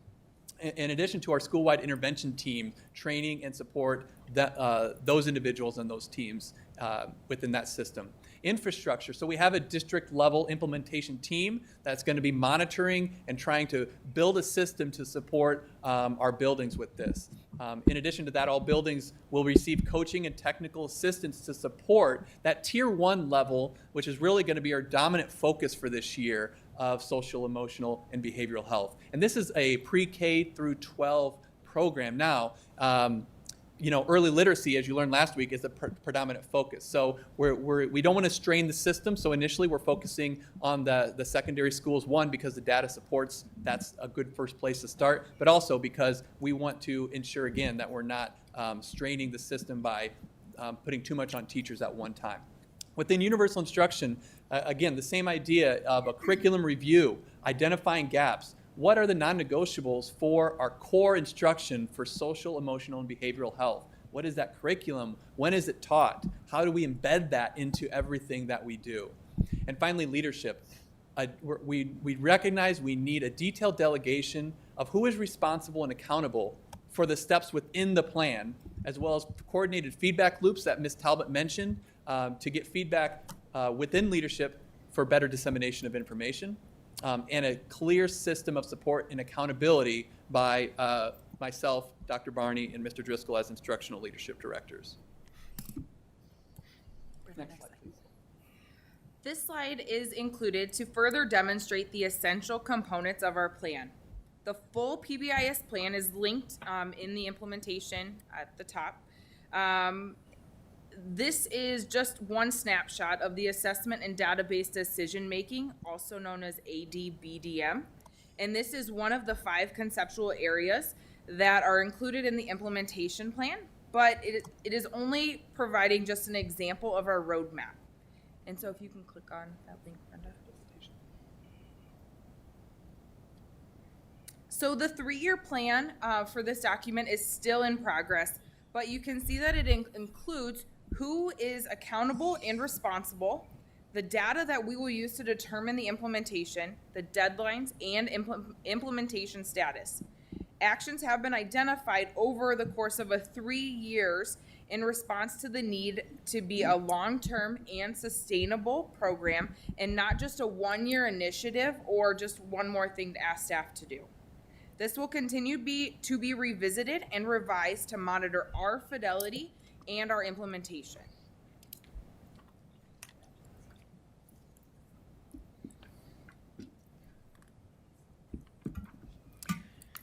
So our next piece is our outcome goal. So the overarching goal, and you've heard me embed this into the language of our presentation tonight, is for all students to feel safe, engaged, and connected in our schools. And that is, to me, an inspiring vision for really what it's all about. This is what we are here for. A primary indicator of our success in that area will be our conditions for learning survey results, which I'm going to talk a little bit more about on the next slide. We don't have those results back yet from last year, The last results we still have are from 2019, but at the SAI conference that Superintendent Steckloff mentioned, they said that the goal was that they were going to provide that for us by the end of the month. So it's a state assessment that goes out to all districts, and we hope to have that in the next few weeks here. When we get those results, we'll create more clearly defined outcomes for our work and share those with you. You recall perhaps the slide last week that was shared from our early literacy, which was a very specific SMART goal. This percentage of students by this date will be at this level, and that is the same kind of goal that we'll be writing within this within the area for our PBIS as soon as we have that data to do so. Next slide, please. And when we have that, we'll be using look at these progress monitor measures. Now, the first 5 bullets on here are from the Conditions for Learning survey. And so again, a reminder, so we have our student-to-student relationships, adult-to-student relationships, emotional safety, expectations and boundaries, and physical safety. Discipline data is something separate I'm going to talk about in a second. And so as we, so within each of these areas, we will get a district score within each of these areas, an overall district composite score, and then also scores broken down by building and by subgroups, so that we can look by building, by subgroups, which students feel have the best student-to-student relationships, and what can we learn from that, and we do that same thing for all of these. Additionally, we're going to continue to examine the discipline data referenced at that last bullet there, including behavior incident reports, out of school, in-school suspensions, attendance. And all of that data will allow us to better analyze and inform that we're on the right track, and if not, what strategic supports we might need in order to move us to the next level. Next slide, please. So what will be different for students and staff when school starts? Well, last year we were introducing a lot of new materials as we rolled out our comprehensive CRVP plan. This year, one aspect that will be different is that we already have a foundation of CRVP that we built last year, and we will be focusing on maintaining and sustaining the great work that we did last year. This also includes the incorporation of the youth leadership teams. This past year, we began to work with the work of the youth leadership teams, but much of that work was learning the system and how to effectively use the teams. This year, these teams will be jumping right into development and implementation of the actions to help us meet our goals. Another difference this year will be the systemic approach to PBIS. In the past, it was a ground-up approach that created scattered implementation with varying levels of implementation fidelity. With a district focus this year, we can ensure that all students will have access to a strong universal tier of social, emotional, behavior health, instruction, and supports. And finally, our ILDs and other leaders will be utilizing a system of accountability to support implementation. This will include building walkthroughs, student and staff interviews, and continuous data reviews. And based upon those results of the system, additional supports will be provided to buildings in greater need of training and additional coaching. Next slide, please.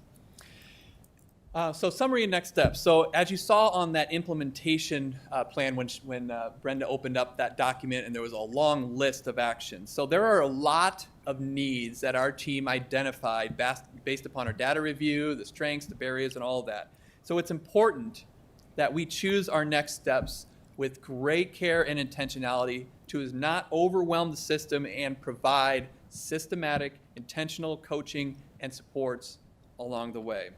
So some of the additional next steps that the PBIS implementation deemed as priorities for this year is one, and I referenced this a little earlier on, investigating our data system platforms. So we have a variety of platforms. We have Infinite Campus, of course. We have Tableau. We have Panorama, which is a student success program that's provided to us. And we have our student intervention team tool. So we have all these things that are housing data. Some speak well together, some don't as well. So that's one of the things that our team discussed is we need to make it easier for teams to know that this is where the data is, this is where it goes, this is where to find it. The second piece is related, the standardization of data reporting. We need to ensure that if we are looking at this data through a systems lens and using that to determine additional supports, additional coaching, additional resources, we need to make sure that the data is consistent from building to building, that teachers and staff, administrators understand what those expectations are for what gets reported and what puts into the system, so that the district implementation team can utilize that data to make those informed decisions to provide the supports where they're needed. Universal screening. So we have been using universal screeners in some format or another by different buildings and different grades for many years in the past, actually. And one of the things our team discussed was a standardized district-wide system to make that decision on which grades are being screened. What is the screener we're going to use? At what levels are we going to use it? And what are we going to do with that data? So again, similar to what she said about PBS being kind of ground up with an organic level of fidelity and different levels of implementation, universal screening was kind of operating in that same way. So we need to support buildings in that. Curriculum, resource mapping, and a resource inventory. So looking at what is the curriculum that we're providing our students at the universal tier. What should all students get, not just at the elementary preschool level, but at the junior high level, at the high school level? What is guaranteed that no matter what school you're going to get, that instruction is going to be? What are those resources? Who's doing what? So kind of collecting that, doing an inventory so that we can get a bigger picture on what is out there and what we need.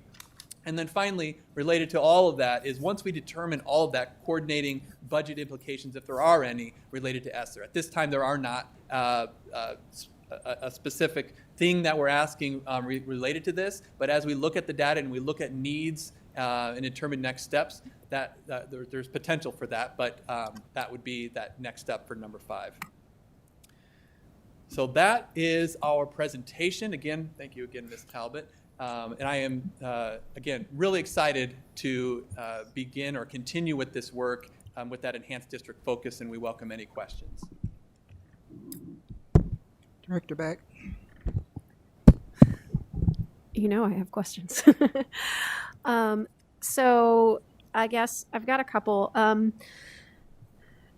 So I did hear that we're taking successful work, things where things are working well already, because we know some schools really have this stuff down, and we're willing to duplicate it or at least investigate what's going well, and tailor it to where it needs to be. That makes me happy. I guess my first question is, you talked about consistency of data reporting, and that really gets at the heart of our disproportionality to me, in terms of how do staff and teachers react to specific behaviors, right? And so how are we making sure that our reactions are consistent to the behavior and not, you can't eliminate every ounce of bias, but to the best of the ability, eliminating implicit bias. So is that built into this?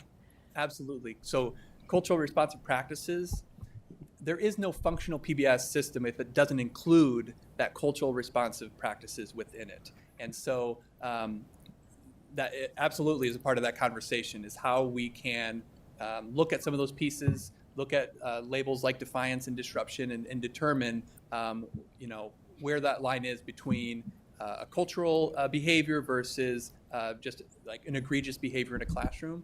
So we began that work, and it's definitely going to be embedded into our PBS work. In fact, tomorrow afternoon, when we're starting to dig into this with our building leadership teams, we have that discussion of embedding some of those pieces into our work moving forward. Okay. I think did you have something? Mm-hmm. Okay, go ahead. No, that's okay. I just wanted to piggyback off what was being said. And we envision a time where all of our buildings are calibrated, knowing exactly what is a major or a minor. What would you call this behavior? What would you call this? Should the student be removed? Should the student not be removed from that? And the exciting part about that is there's only one way to do that, and that's to sit around the table and do scenario work and talk it out, and do that at every level. Because in order for us to move forward, to be able to change, to make the changes that you're talking about, we have to be talking about the same thing. Because what I think what you're getting at is what's disrespectful to me is not disrespectful to you. So just get rid of disrespect and talk about the behavior. And so that's kind of the theme of that first part of it. And we've done a little bit of that inside of our principal meetings. And so that is the absolute most important thing that we can do is get our data dialed in. Okay. What are we looking at? And those are the gist of those first couple of bullets. Okay, that I think is important. No two people are exactly the same, and so as much as I'm a scientist and I want evidence and data, we're still talking about qualitative information, and when we're talking about behaviors, but as much as we can build relationships, people become more tolerant and able to handle different types of behavior. So I would assume also within this is relationship building between teachers and students and all of the other staff that are involved in a student's daily life.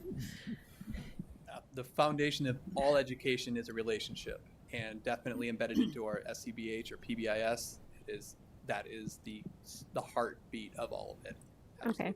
If you want students to start to trust and build a relationship, one of the first things you can do is create a predictable environment. There's common rules, there's themes, there's things that I know that I can rely on when I get to school, and that's the foundation of it. And then when things aren't working, I know that there are adults there. And that's that multi-tiered system of support that we were talking about. Cool. Second question. I did notice your list of people included like social work types. Do we have, for example, I know we talked about when we talked about implementing CRVP, we wrapped it around everyone, bus drivers, paras, substitutes, as much as we could. So are we talking about, I know we don't necessarily expect the same level of implementation from, say, a para or a sub or an SRO, for example, but are they included in these trainings so that we're making sure that everybody that a student encounters is?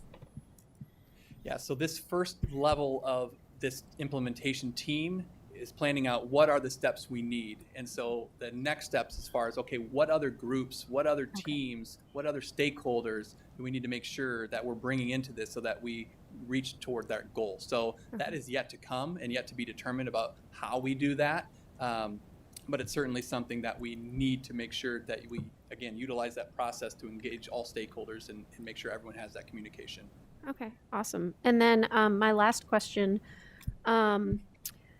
was about scheduling. So I was happy to see when you linked out to, from that implementation plan, like a booster presentation for, you already know PBIS, but it's the beginning of a new school year. Here's, we're going to refresh. And I think that's awesome because you need to do that. But as you said, we don't want to overload the system. So is there someone kind of taking a bird's eye view and making sure that we're not scheduling 17 different trainings that could possibly be done at once and that kind of thing, so that people aren't just being bombarded with stuff? Well, I will tell you that the work of our cabinet, our instructional cabinet, Dr. Barney, Dr. Stevenson, Mr. Driscoll, and myself are on on both of these things to ensure that we do have our hands in both of them. Now, obviously, Dr. Barney and I have taken more of a lead in the PBIS piece and attending early literacy to kind of make sure we know and can understand and support. And Mr. Driscoll has taken that lead on that, and vice versa.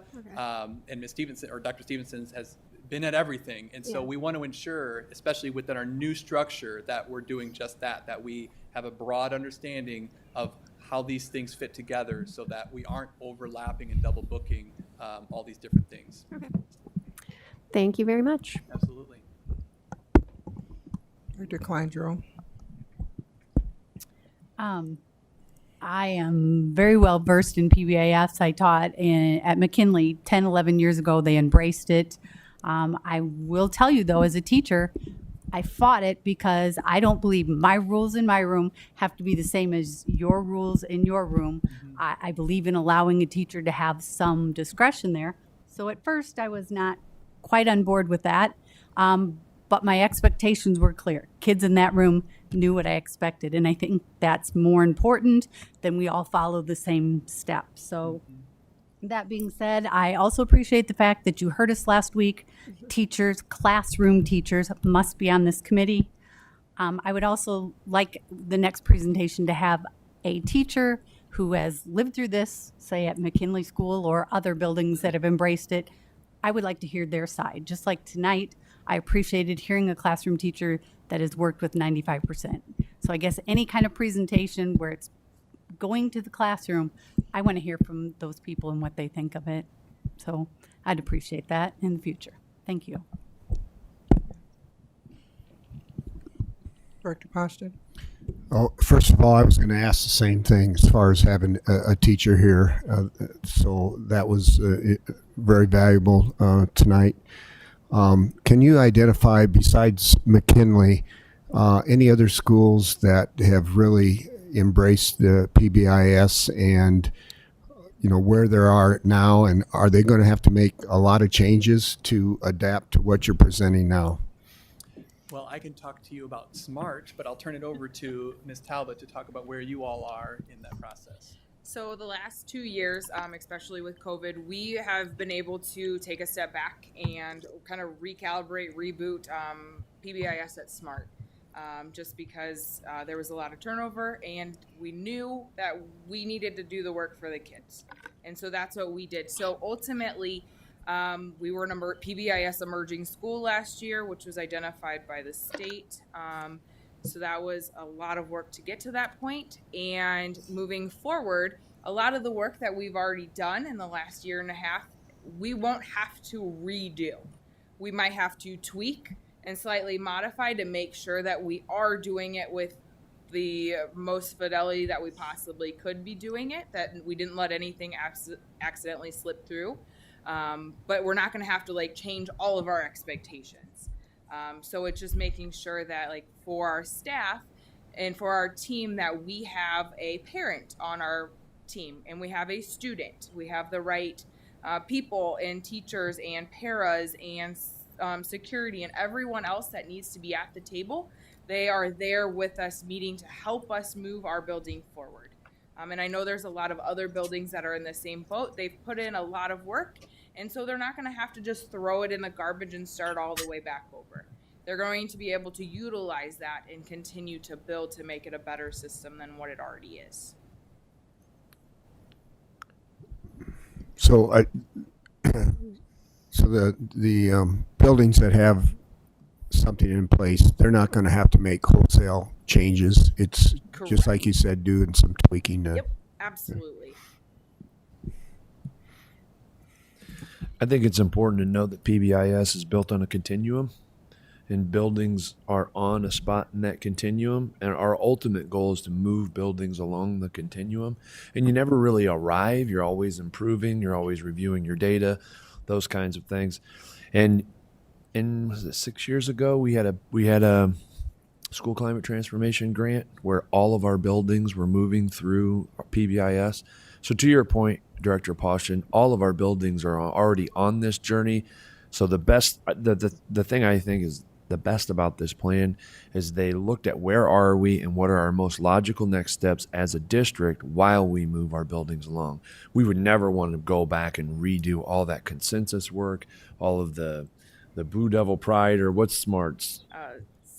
SOAR. Being respectful to self, others, adults, and resource. And so from there, all your classroom rules can be individually built off of that. So there's lots of the groundwork is there, and we wouldn't go back and ask all of that work to be done because it kind of has been ingrained into the culture. Mm-hmm. Now it's time to make sure our data systems are right, make sure we identify where people are on their journey, their continuum, and continue to move that forward. And then review the data and hold our system accountable. So I applaud the work that is being put together, the thought behind it. It has been immense in such a short period of time, and it's an absolute right work. at the right time. So I really appreciate you guys. Dr. Beck, please excuse Vice President Hayes. She had an emergency that she That's had to fine. take care of. So So I was just gonna say, well, now I lost my train of thought. Shoot. Oh yeah. I was having trouble envisioning over the last few months how we would be focused so heavily on CRVP and then add in more stuff without losing what we're doing with CRVP because that's so important. So I appreciate you guys reminding me that this is all part of parcel of the same thing. And so now I have a better understanding of how we're not dropping something. We didn't just jump on that for a year. It's part of this is the next step in that. And so I appreciate you explaining that to me because that was one of the things I had trouble wrapping my head around. And then now I can kind of see how early literacy fits in as well, given the MTSS framework. So I'm starting to get that picture. So thank you. And thank you for coming tonight and explaining this to us.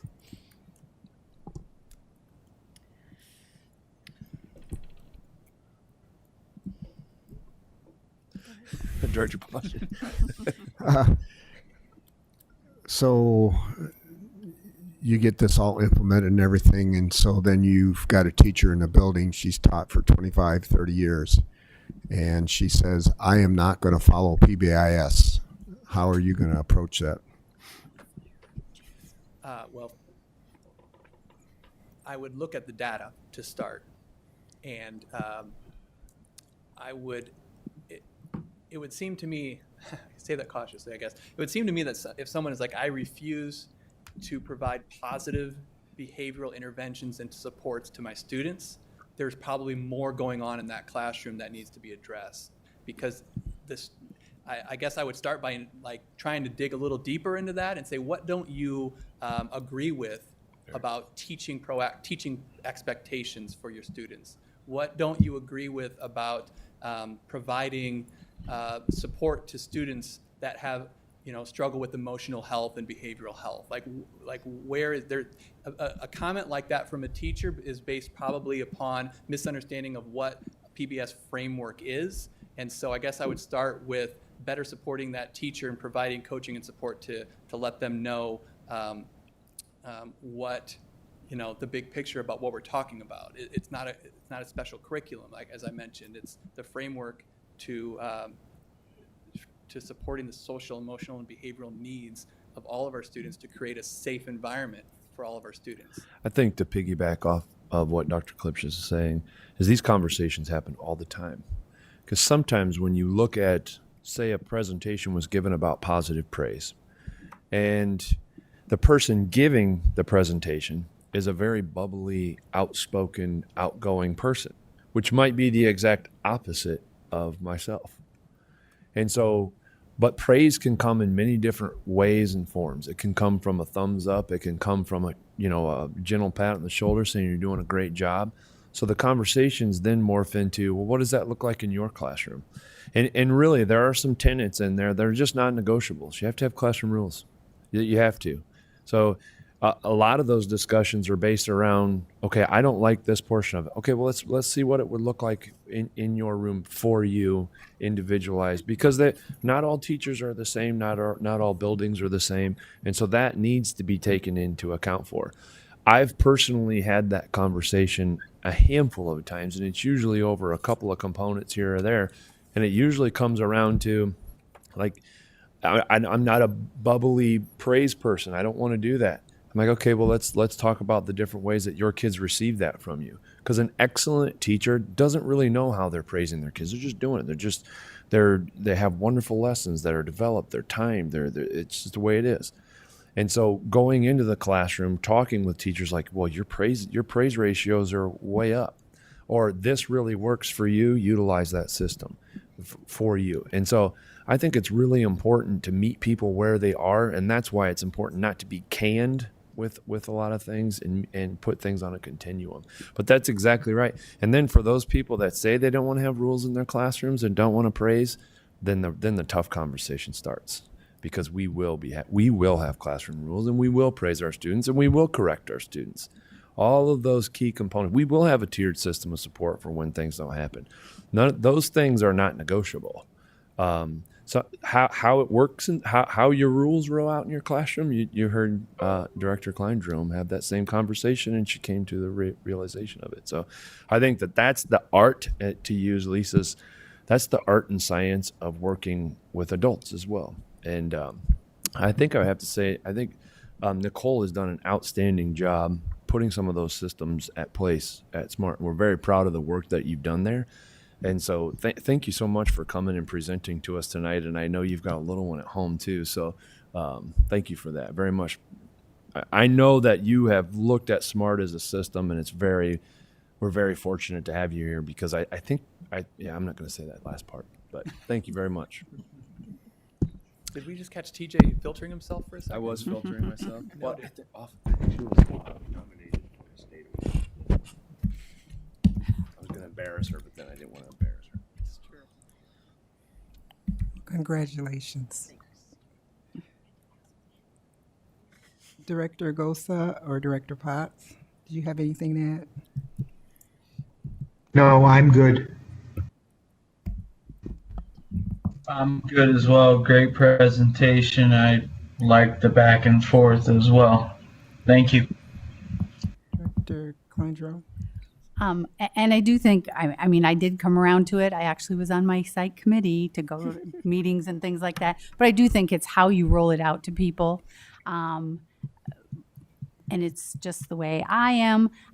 The part of it I also don't like is I don't like when you go into a classroom and sit there and tally whether I'm being positive or what I'm saying. It's like, then I'm too focused on doing that. So how you're dealing with interactions with the teacher on that, just take that into account, because then it was kind of like, okay, I gotta say this, and that's a phony way of doing it. Yep. It came to me naturally, but when people came in, it was like, I go out of my room. I can't do with this. Definitely a challenge of doing fidelity, To watch me. implementing something with fidelity is definitely a challenge, because those types of things occur. And Yeah, and they're tallying away, and you're just like, okay, not my thing. And I did get permission that Nicole was nominated for the PBIS Person of the Year for the state of Iowa. So thank you. That's what I wanted to say, but I didn't want to embarrass you. So thank you. Okay, thank you. And I just wanted to also thank you for the consistency with the framework. And no two buildings are the same. You can't cookie cut this idea into that one, but what works for your building, as long as you're doing the same thing, that's all that matters. Thanks. Are there any board requests? Any administrative reports? Not this time. Okay, we'll start with Director Potts. Your takeaway for this evening?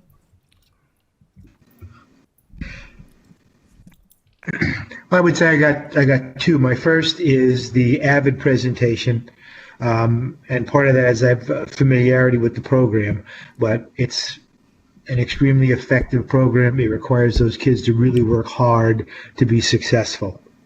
My second takeaway would be the PBIS presentation, very detailed, very engaging. Once again, the summary, Dr. Klipp saying, relationships make schools work, and relationships screw things up. And you develop positive relationship with kids and teachers and administrators and parents, things will work out very well for teachers, students, parents, and administrators. Thank you, Director Gosa. I've never went this early before. The presentations I liked. I really appreciated before we voted on the 95% thing to actually have a teacher there. I do like the fact that the administration listened to the board's asking to, have someone that has utilized that program and how it worked and everything like that. I think it makes for a more meaningful discussion. it lifts our comfort level with some of these things because obviously it's a pretty expensive program. But all in all, I think it was a very productive meeting, and you did a very nice job chairing it, Vice President Hayes. And that's all I have. Well, thank you. Director Kleindrum. I also like the Avid presentation. I think it's too bad that it's such an expensive program that we don't have it in all of our junior highs and high schools, because I think there's a group of kids out there that could really benefit from it. I also like the fact the SU insurance. I hope that program really works out because lots of things break down in a classroom and in a building. This sounds like a really great program. I hope it is as successful as it sounds. Director Poston. Like everyone else, the Avid program, I asked for that to be on the agenda. When I visited Sudlow, they were so enthusiastic about the program, and you could realize that they had something going there. I also appreciate the discussion we had on the early literacy plan and then also on PBIS. Director Beck. Yeah, I guess my first thing is that it's been refreshing to know that when the board asks to hear from teachers, that we get to hear from teachers, because that hasn't always happened in the past. And it's really, at least I appreciate that our feedback is being heard. And I really appreciated the PBIS presentation and the Avid presentation as well. So like Director Klein-Jerome, I wish we could have Avid in all of our middle and high schools based on how it goes. Excuse me, junior highs. Superintendent Sneckloff. I would like to acknowledge something that happened before the meeting. We are working as an administrative board team really hard to be as effective and efficient as possible. And we had an agenda planning committee last week, and we really wanted to hear from the board members about their board requests and the information that they needed. And President Goza requested if anybody send in questions that they had about the agenda, and it was very, very insightful and helpful to see those questions ahead of time. And to get answers. So I would like to acknowledge the school board for that, because you get an agenda sometimes on a Thursday and a Friday, and then you have to take your weekend to dig into it, to ask the questions. So I recognize how hard that is, and we will do our best to get you an answer. So I really appreciate that extra step for doing that, because it really does provide for continuity. So I really want to thank the school board for doing that. And it fits right in line with some of the trainings that we're getting from IASB, and I just really appreciate it. And I know our administration did as well. So thank you. Thank you. My takeaways tonight were, I always enjoy the presentations, but I really enjoyed the update on Avid. We've had it before, but it's just kind of nice to hear what's going on with it now, and the early literacy discussion with the 95% group. I also enjoyed that as well. Just one last thing here for the discussion items. If there's any more information that you think of that you're needing, please contact Superintendent Sneckloff so you'll be prepared for this as action items on the 23rd. If there's nothing more, may I have a motion to adjourn? So move. Second. Second. All in favor signify by saying aye. Aye. Aye. This meeting is adjourned.